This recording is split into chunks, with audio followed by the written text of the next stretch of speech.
Several people had arrived right in the center of the tomb, which was the entrance to the Tomb of Pride. Seo Joo-Heon and his partner seemed to be discussing the existence of the relic that seemed to be at the top of the tower. Julian was sure that the situation would get worse after they all entered the tomb, and the tower seemed to be very high. Even Julian himself was curious about how many relics were in the tower. Even so, they could usually find out the name of the owner of the tomb they looted, but now it was different. After the big door opened, Seo Joo-Heon and his partner entered the tomb immediately. Inside the tower there were several magnificent items covered in gold, as well as several other interiors that added to the luxurious and elegant impression inside the tower. Seo Joo-Heon, who saw a staircase there, asked his partner to follow him and climbed to the next room. But strangely, even though they had climbed several stairs, there was not a single trap or monster that stopped them. But when they arrived at another room, they found a soldier dressed like a French soldier with a long barrel rifle. Seo Joo-Heon was surprised when he heard an attack signal from the direction of the soldier, and Seo Joo-Heon quickly took his relic shield to protect himself and his partner. A lot of bullets were launched from the soldier's attack, but Seo Joo-Heon was able to withstand it thanks to using his relic shield. But it seems that Seo Joo-Heon's shield did not last long because the shield began to break. Seo Joo-Heon then put the relic shield back into Van Gogh's relic. Julian beside him told him about the army in front of them that seemed very strong and dangerous. After a while, Julian had known that the army was the power of the relic Napoleon. Seo Joo-Heon confirmed again to Julian if what he said was the truth. At that time, in the middle to late 18th century, there was a revolutionary army in France that aimed to overthrow the current power. And to make matters worse, at that time several surrounding countries even began to urge and threaten France. And in the same period, a brave leader named Napoleon led the French army to end up with several victories, and because of that, Napoleon became one of the most famous legends, and his relic was born thanks to Napoleon's popularity. Seo Joo-Heon couldn't figure out why a relic as powerful as Napoleon was guarding the lowest floor in this tomb, but Seo Joo-Heon could realize the strangeness that the relic of Napoleon was not in this tomb in the past. After a while, without an attack now, Napoleon voiced to his troops if Seo Joo-Heon and his partner were very strong. Napoleon then prepared to release his strength again. Seo Joo-Heon and his partner could only prepare for what would soon happen to them. Seo Joo-Heon took out his Egyptian dog relic to fight Napoleon and his troops. But Napoleon did not give Seo Joo-Heon time to act and immediately attacked him again. But Set did not let that happen, and it was also seen that Set released his power to attack Napoleon and his troops. Immediately, Napoleon's troops trembled slightly because they saw Set's strength, which managed to ward off all the attacks of Napoleon's troops. Napoleon looked annoyed to see the Egyptian dog helping Seo Joo-Heon, but it seemed Napoleon was wrong to respond too quickly because now Indra, Set, and Gildal were each controlled by Seo Joo-Heon and his partner. Seo Joo-Heon confidently wanted to attack Napoleon's relic, but Napoleon instead challenged Seo Joo-Heon to attack him as if he knew that Seo Joo-Heon's attack would end in vain. Napoleon then took out a book that had strange powers there.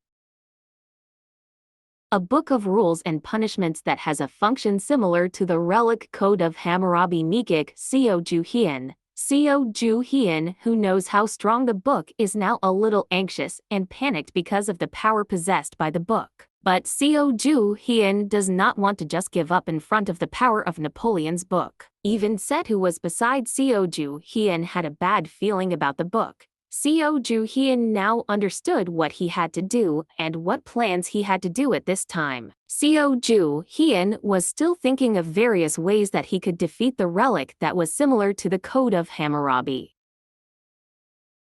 With the power of the book, Napoleon made a rule where all people who are taller than 5 feet will die, According to existing history, Napoleon is rumored to be someone who has a short body, but because Napoleon uses French measurements to make himself actually not short, and even classified as taller than ordinary people, Seo Joo-Heon praised Napoleon's intelligence, who used his height measurement error as a new rule.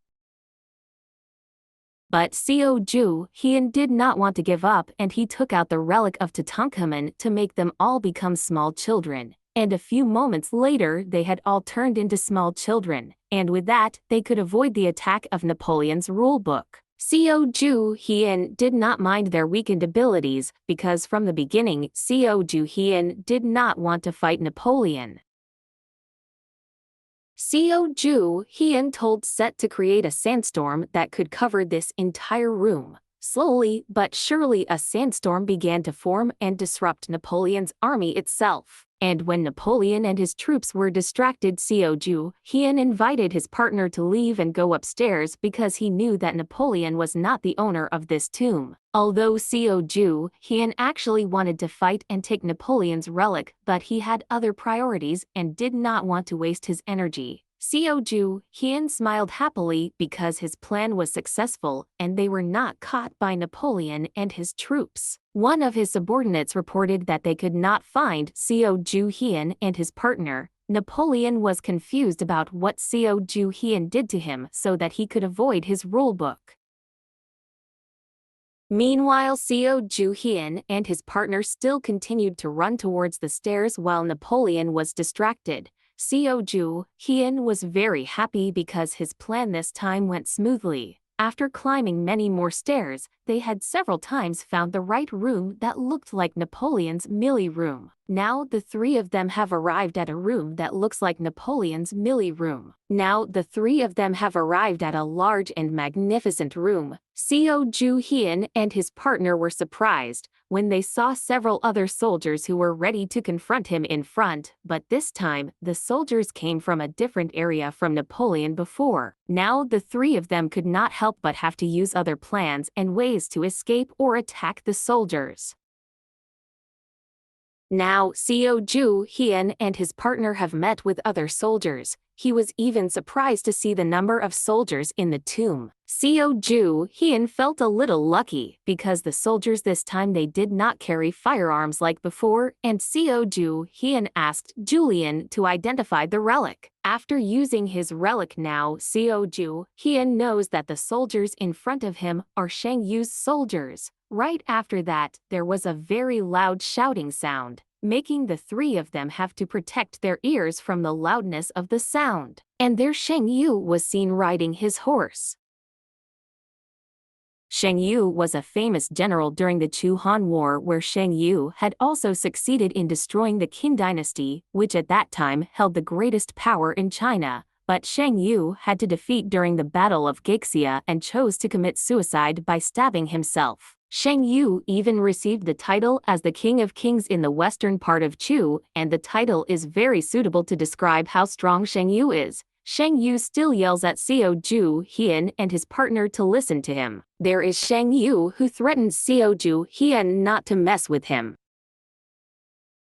But Shang Yu's words made Seo Joo-Heon and his partner fail to understand, but it seems that because Shang Yu has a lot of kill count makes him have such a character. Julian asked what they should do, but Seo Joo-Heon still wanted to get past Shang Yu without having to fight because it would only waste their energy. But Julian was not sure if the plan would work the second time. Seo Joo-Heon began to think of a plan that he could do to get past Shang Yu without having to fight.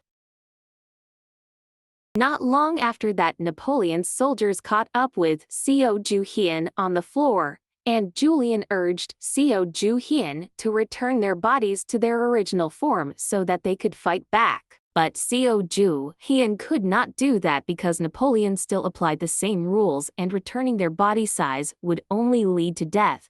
But suddenly Shang Yu shouted Napoleon's name. Shang Yu seemed angry with Napoleon, who had violated the rules given and entered into his territory. But Napoleon did not have the slightest intention to break the rules, because his goal here was only to find Seo Joo-Heon, who managed to trick him. But Shang Yu did not want to listen to any excuses from Napoleon. With his anger that has peaked now, Shang Yu is preparing to fight against Napoleon's troops. Shang Yu began to attack and Napoleon also ordered his troops to attack together. The two great troops were now facing each other. And when Napoleon called for his troops to shoot, Seo Joo-Heon inevitably had to duck if he did not want to be hit by bullets from Napoleon's troops' weapons. The barrage of bullets killed most of Shang Yu's soldiers. Even Shang Yu's troops were now seen to fall a lot thanks to the many bullets that were rained down on their soldiers. But their leader Shang Yu was even more excited and advanced to attack Napoleon. But the reality was not that easy because Napoleon's soldiers were now ready with their bayonets, and close combat ensued between Napoleon's troops and Shang Yu. Julian, who saw it all, could only marvel at the greatness of the fight between the two great soldiers.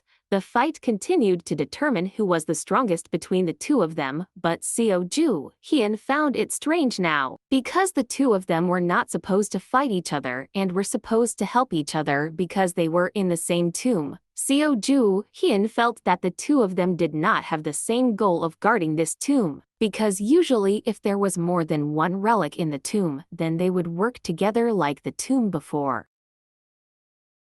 But Seo Joo-Heon didn't mind that and he didn't want to waste this opportunity. Seo Joo-Heon quickly ran towards the stairs followed by all his colleagues, but from the opposite direction they passed another soldier there. It seemed like the soldiers this time came from an ancient Egyptian background, and their leader there just looked down and low at Seo Joo-Heon and his partner. Seo Joo-Heon did not know what he should do now. Finally, inevitably, Seo Joo-Heon had to ask Tutankhamun to return his body to its original form, after which a bright yellow glow dazzled everyone there. After they all returned to their original form, Seo Joo-Heon and his partner immediately fought the troops they met on the stairs. It didn't take long for them to conquer the troops on the stairs. Even now it was seen that their leader was snorting with annoyance because he saw how easily his troops were defeated. But it seemed that their leader could recognize Seo Joo-Heon. Seo Joo-Heon was confused because the leader of the troops recognized him. Their eyes immediately turned sharp and full of anger because they knew that Seo Joo-Heon was the one who had destroyed the Valley of the Kings. And with one order from the leader, the soldiers from ancient Egypt were ordered to kill Seo Joo-Heon and his partner right now. Seo Joo-Heon knew that he would not be able to fight them and told his partner to retreat. Quickly, Seo Joo-Heon and his partner went back down the stairs. But when they arrived at the previous room, they were surrounded by 3 large and strong troops throughout the room. Shang Yu seemed to be still upset because there were other leaders who broke the rules. Ramses, who heard that, explained that he came because of the chaos in Shang Yu's room, and he also came because Ramses had to capture and kill Seo Joo-Heon. Even Napoleon, who was there, agreed to cooperate and capture Seo Joo-Heon. In the end, Shang Yu also agreed to cooperate, and the current situation made Seo Joo-Heon and his team become pressed and cornered with all the weapons pointed at him. Now they have all received the same order to attack Seo Joo-Heon and his partner. Seo Ah began to take out Gildal to help him attack and defeat the troops. Meanwhile, Julian was also ready with his lightning. Seo Joo-Heon also did not want to be outdone as he was now ready with a relic weapon in his hand. Seo Joo-Heon advanced bravely and quickly cut down all the troops in front of him without leaving a single survivor.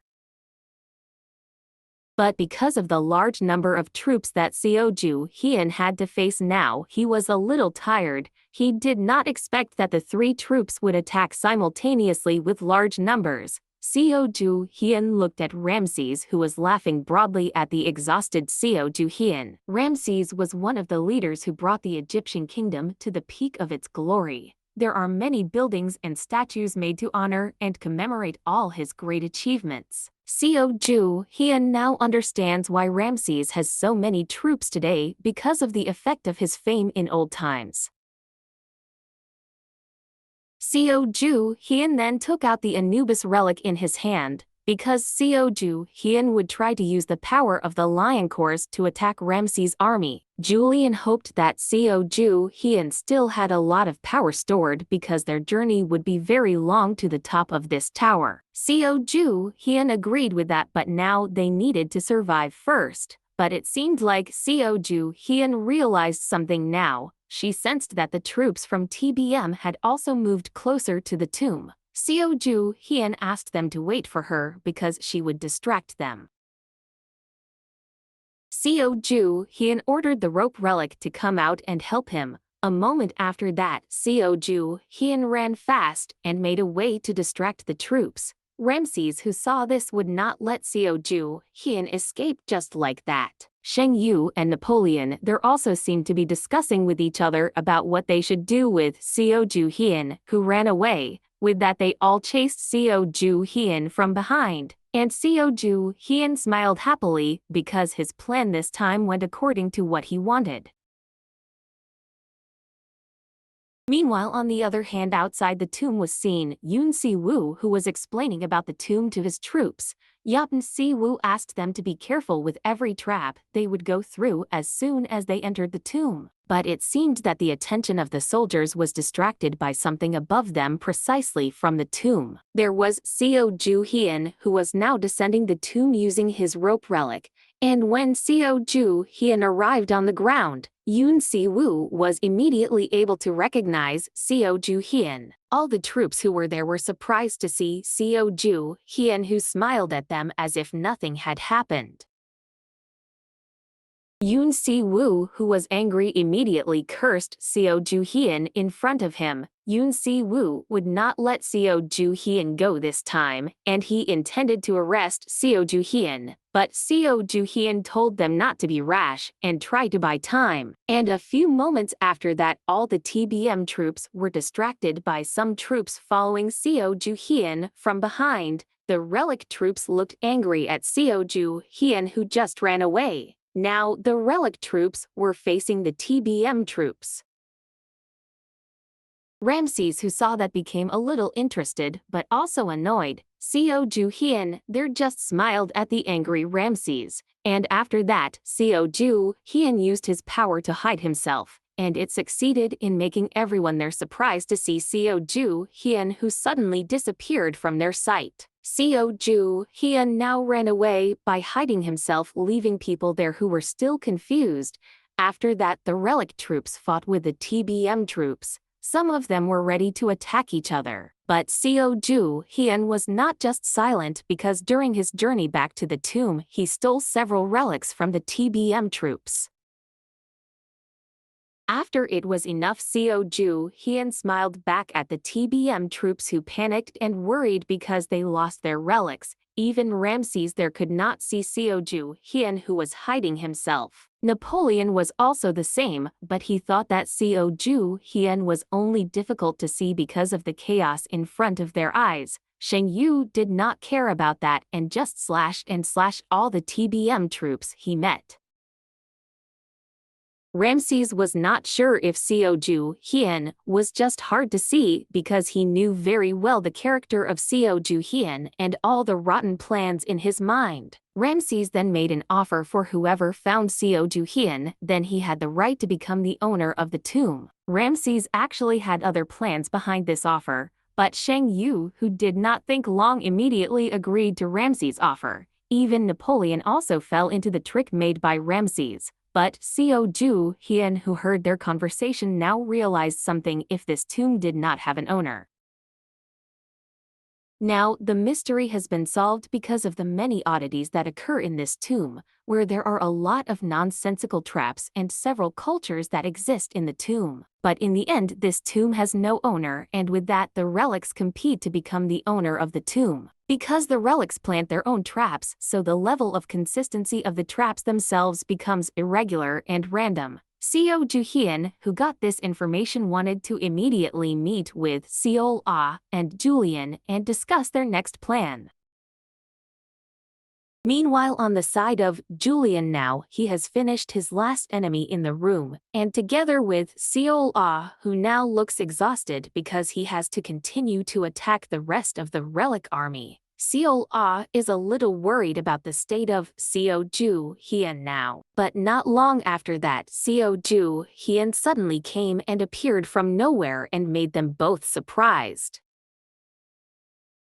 Seo Joo-Heon explained that he had managed to steal the relic during his trip to this tomb. Seo Joo-Heon told them to immediately climb the tomb again and look for the relic they could take. But Seo Joo-Heon asked them to destroy the relic that would block them with one attack and finish it quickly. Seo Joo-Heon did not mind that he was getting tired, because they did not know who was the owner of this tomb, so they had to finish and destroy all the relics that stood in his way. It suddenly made Seo and Julian confused about what Seo Joo-Heon meant. Will they succeed in finding the owner of the tomb? Will everything go smoothly?